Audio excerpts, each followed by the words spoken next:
inciso A, perdón. Me dio 384.160.000 joules.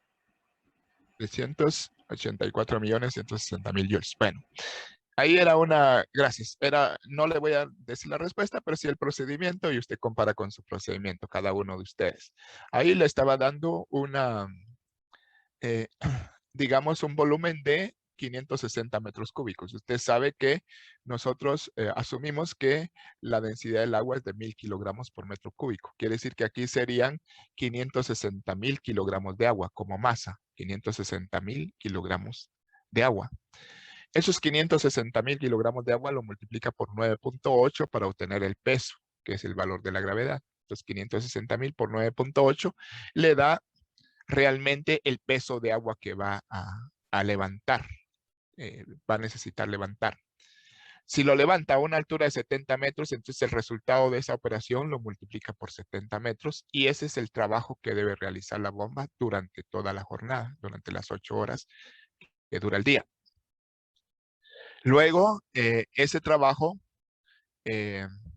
vamos a ver quién más me dice el inciso B, tal vez, vamos a ver. Emerson Chávez me dice el resultado del inciso B.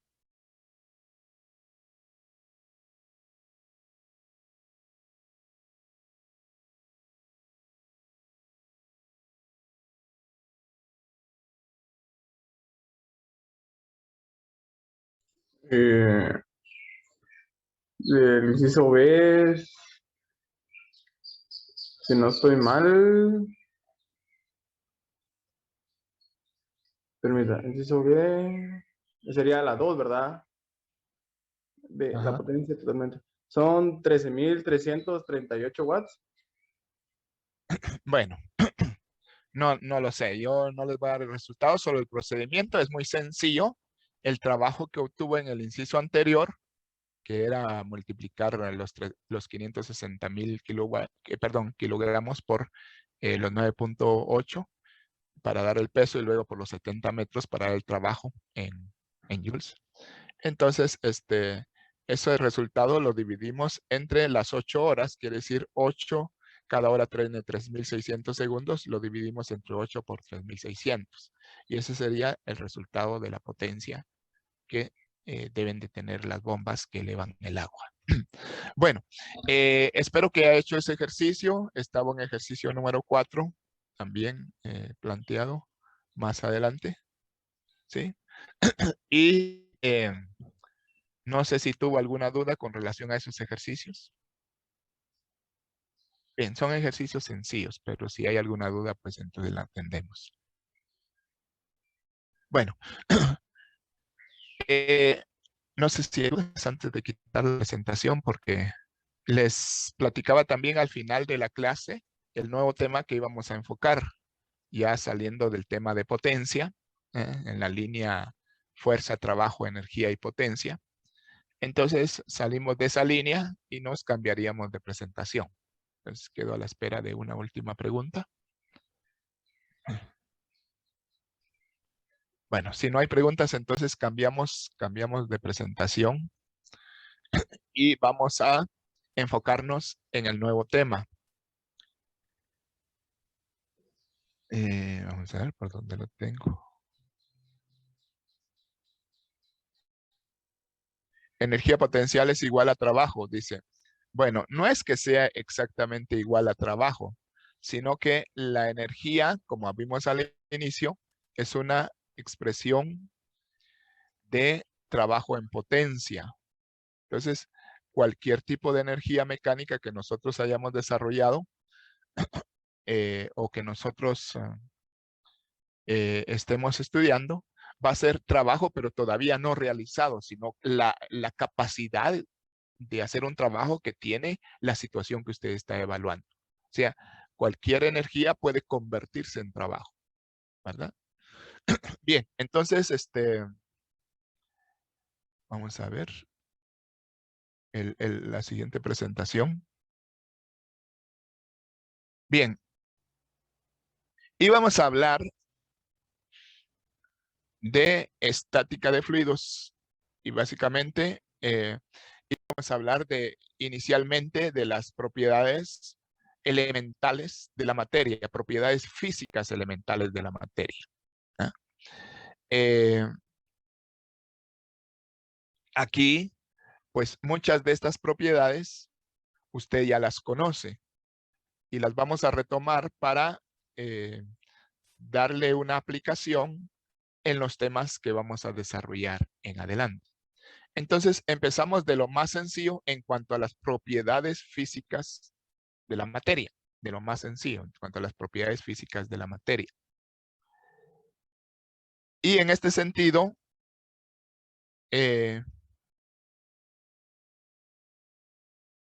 vamos a hablar que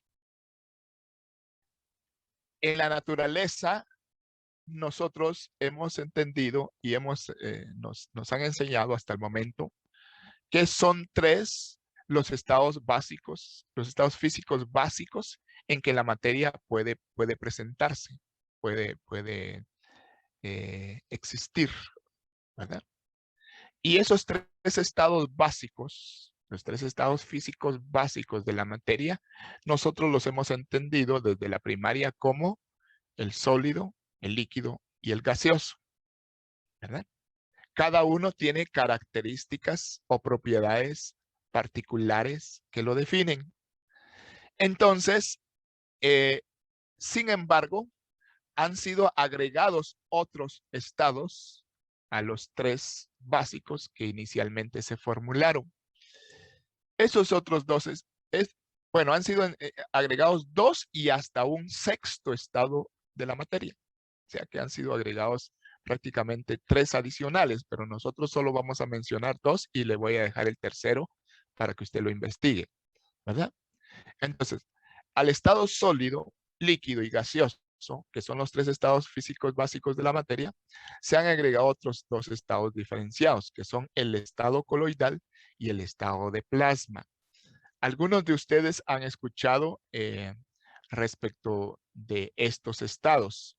Entonces, le voy a preguntar a alguien que me ayude y Alejandra Flores, quiero que me diga si ha escuchado sobre el estado coloidal o el estado de plasma y que me pueda decir sobre cualquiera de estos 2 estados, ¿cómo lo entiende usted? No, Inge, yo no los había escuchado. No los había escuchado. Pues no hay problema porque aquí los vamos a escuchar, aunque vamos a atender básicamente a los tres primeros con mayor énfasis. Entonces, dígame, Alejandra, ¿quién propone usted para que nos dé una opinión sobre estos 2 estados adicionales? ¿A quién de sus compañeros propone para que nos apoye?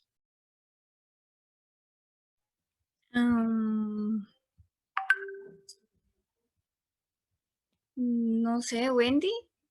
A Wendy. No sabe Wendy, pero ya que mencionó Wendy, entonces invitamos a Wendy a que nos diga algo sobre lo que sabe de estos 2 últimos estados.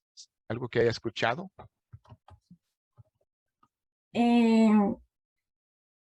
Yo creo que el estado plasmático es como, el estado plasma es como acuoso, ¿no? Ya. Vamos a ir mencionándolo. Gracias, Wendy. Vamos a preguntarle a un joven ahora, a un varón. Vamos a ver. A Freddy Camposeco, le vamos a preguntar que nos diga si ha escuchado algo sobre los estados coloidal y el estado plasmático, el estado de plasma. La verdad es que no, Inge. No he escuchado. Bueno, entonces son menos populares de lo que yo creía. Dígame, Camposeco, ¿a quién de sus compañeros propone para que responda? No sé, voy a ver quiénes están. Edwin. Edwin. Entonces primero Edwin y después le doy la palabra a Andy Galvez. Edwin, entonces. Cualquiera de los 2, ingeniero. Cualquiera de los 2 últimos. Bueno, fíjese que más que todo el estado plasma, que es como un gas, por poner un ejemplo, el estado plasma lo podemos ver en el sol. Gracias, Edwin. ¿Sí? Ahora sí, ¿quién más había pedido la palabra? Puede participar.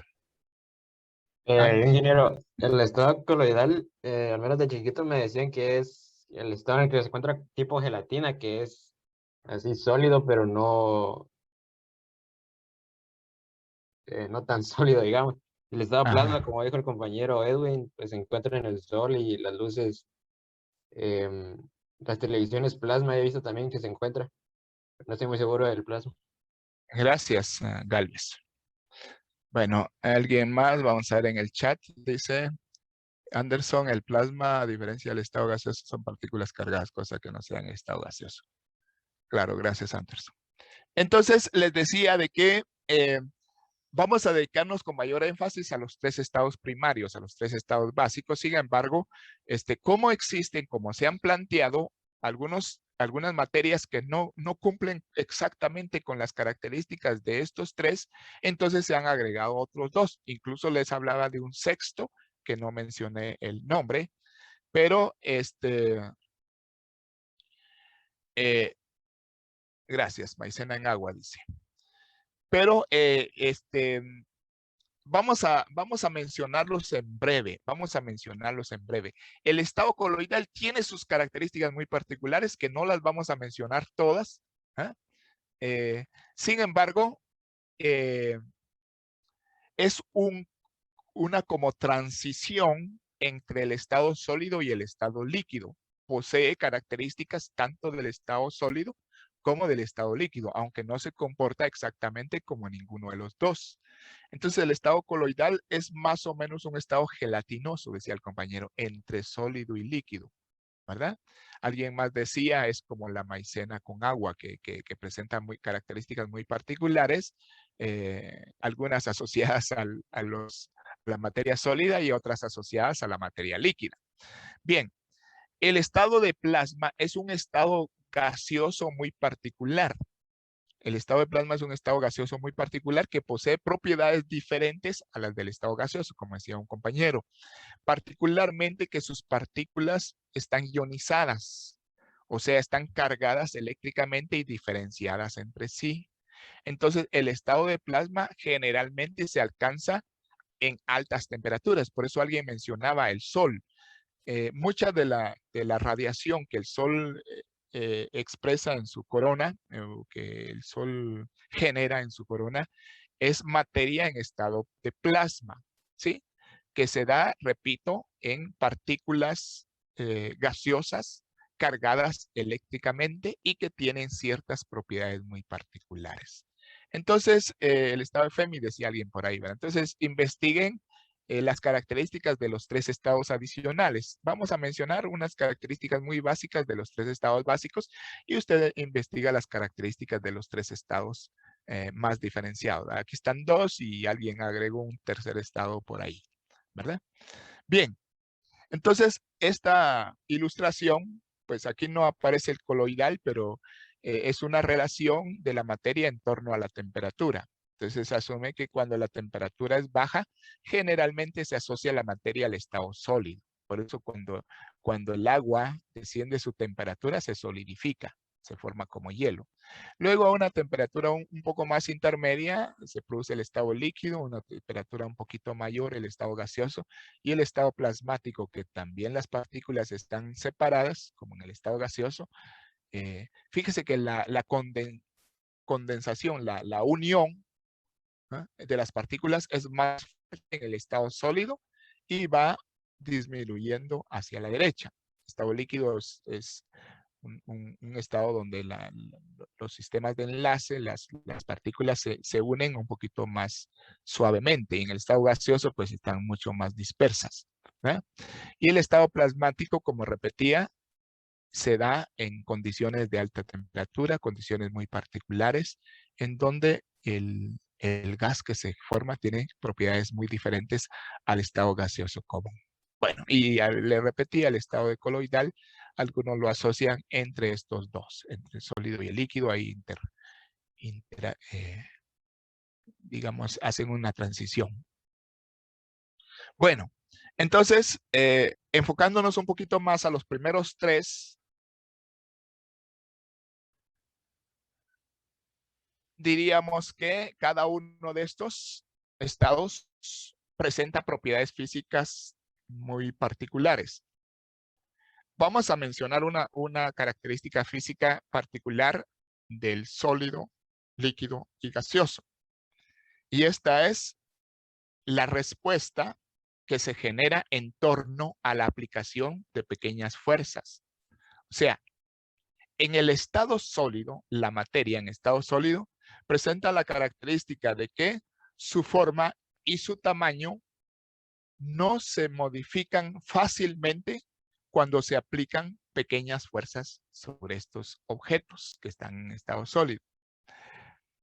Pequeñas fuerzas, el término pequeño es relativo, pero pequeñas fuerzas más o menos, yo le doy la idea, si usted hace una pequeña presión con la palma de su mano sobre un objeto sólido, por ejemplo, sobre una piedra, es un objeto sólido, o sobre un libro, un objeto sólido.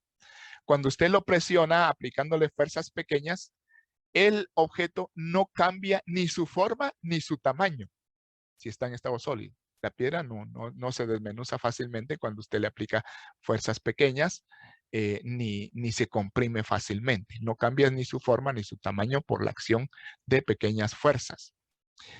En el siguiente, en el siguiente paso, ¿ah?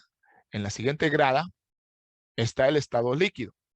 El estado líquido puede cambiar su forma, pero no su tamaño cuando se aplican fuerzas pequeñas. Por ejemplo, usted tiene una palangana, una cantidad de agua. Si usted le aplica una presión a esa palangana, pues entonces lo que cambia es su forma. O sea, se desplaza, digámoslo así. Pero no cambia su tamaño. En esencia, nosotros decimos que el agua, tomando el agua como un referente del estado líquido, hay mucha materia en estado líquido, pero por poner el ejemplo más clásico, ponemos el agua en estado líquido, pues la consideramos incompresible. Incompresible quiere decir que no se puede comprimir. No incomprensible, ¿va? Que no se puede comprender. Incompresible, que no se puede comprimir o que no se comprime tan fácilmente. Entonces el agua, cuando usted le aplica una presión con la mano, no la va a comprimir, no le va a reducir su volumen, aunque sí le va a cambiar su forma. Y por último, el estado gaseoso. Este cambia las dos cosas cuando se le aplican pequeñas fuerzas. Cambia tanto de forma como de tamaño o de volumen. ¿Ah? Entonces, el gas sí es compresible. El gas sí se puede comprimir cuando usted le aplica pequeñas fuerzas. Pues entonces el gas, como está muy separada sus partículas, pueden, debido a la fuerza aplicada, pueden, digamos, unirse más esas partículas, pueden apilarse más, y eso hace que se reduzca el volumen. Entonces, en resumen, esta característica que es básica. El estado sólido no cambia ni su forma ni su tamaño cuando se aplican pequeñas fuerzas. El estado líquido no cambia su tamaño, pero sí su forma cuando se aplican pequeñas fuerzas. Y el estado gaseoso cambia tanto su tamaño como su forma cuando se aplican pequeñas fuerzas. Esa es una propiedad muy simple, fundamental, que poseen estos estados de la materia. A los dos últimos estados, al estado líquido y al estado gaseoso, normalmente los llamamos fluidos. Por su característica de que pueden fluir libremente y que toman la forma del recipiente que los contiene. Entonces, vamos a dedicarnos con especial atención al estudio de los fluidos. ¿Ah? Repito, los fluidos son tanto líquidos como gases, aunque más nos vamos a concentrar un poquito en los líquidos, porque tienen más aplicación para nuestro campo. Entonces, los líquidos son fluidos, pero no solo los líquidos son fluidos, sino que también en términos generales los gases se consideran fluidos, porque tienen la misma propiedad de que fluyen libremente y que adoptan la forma del recipiente que los contiene. Bueno, ¿alguna duda o alguna agregación, algún comentario sobre lo que hemos estado hablando? ¿Alguien que tenga algo más o algo que aportar que no le hemos dicho respecto al tema que estamos hablando? ¿Todo bien hasta ahorita? Bueno, esto que estamos diciendo En términos generales, usted ya lo sabía. Se lo estamos retomando para poder aplicarlo a nuestro campo de la física. Básicamente son propiedades físicas de la materia. Bien, entonces, dado esto, podemos avanzar. Bien. Vamos a evaluar entonces las propiedades desde la más simple de las propiedades físicas de los cuerpos, desde la más simple que nos sirve en términos del curso de física, hasta la más aplicada. Y aunque, aunque el título es propiedades de los fluidos, en el primer momento no nos vamos a circunscribir solamente a los fluidos, sino que a la materia en general. Pero poco a poco nos vamos a ir orientando en base a lo general, a lo particular de los fluidos. O sea, vamos a empezar mencionando propiedades de la materia en términos generales. Y luego, repito, vamos a ir orientando esas propiedades un poquito al tema más especial de los fluidos. ¿De acuerdo? Bien, entonces desde las propiedades más básicas, nosotros mencionamos, por ejemplo, la relación de comparación entre dos cuerpos, o sea, entre dos sustancias. Por ejemplo, dice, cuando se compara, por ejemplo, el hierro, se dice que el hierro es más pesado que la madera, pero eso es relativo, porque yo les decía a los compañeros de la otra sección, si usted agarra un clavo de hierro de unas 3 pulgadas, ¿eh? Lo agarra y lo levanta, pues le compara el peso, le siente el peso, y luego agarra un trozo de madera de 2 metros por un diámetro de 40 centímetros. ¿Sí? Entonces, ¿qué va a pesar más? Lógicamente, pesará más el trozo de madera que el clavo pequeño. Pero cuando decimos, en términos generales, que el hierro es más pesado que la madera, lo hacemos asumiendo que se están comparando volúmenes iguales. O sea que un volumen de cierta magnitud de hierro va a ser más pesado, más denso y de hecho más pesado que la madera en el mismo volumen. ¿Sí? O sea, cuando se comparan volúmenes similares, se observa que el hierro presenta mayor masa que la madera. Y si presenta mayor masa que la madera, por consiguiente, mayor peso. Usted sabe que el peso es proporcional, es directamente proporcional a la masa. Un objeto con mayor masa va a tener mayor peso, porque lo que hacemos en el sistema internacional es multiplicar la masa por la aceleración de la gravedad, por 9.8 metros sobre segundo cuadrado, cualquier masa que se trate. De manera que si el hierro tiene más masa que la madera, pues de por sí va a tener más peso en la misma unidad de volumen. Tenemos visualización de dos volúmenes, perdón, dos sustancias que presentan el mismo volumen. ¿Sí? Una es madera y la otra podría ser el hierro. Entonces, aunque los dos están en estado sólido, aunque las dos materias estas están en estado sólido, se considera que la madera, sus partículas están más separadas que el hierro. El hierro, las partículas que constituyen el hierro, están más unidas, más estrechamente enlazadas, más alineadas, digámoslo así, de manera de que en un espacio, en un volumen particular, hay mayor cantidad de partículas de hierro que de madera. Y esto repercute en la masa que contiene ese volumen. Entonces, usted sabe que los metales normalmente están, sus partículas están más alineadas, más estrechamente unidas. ¿Ah? Y eso les da la característica.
Buenos días.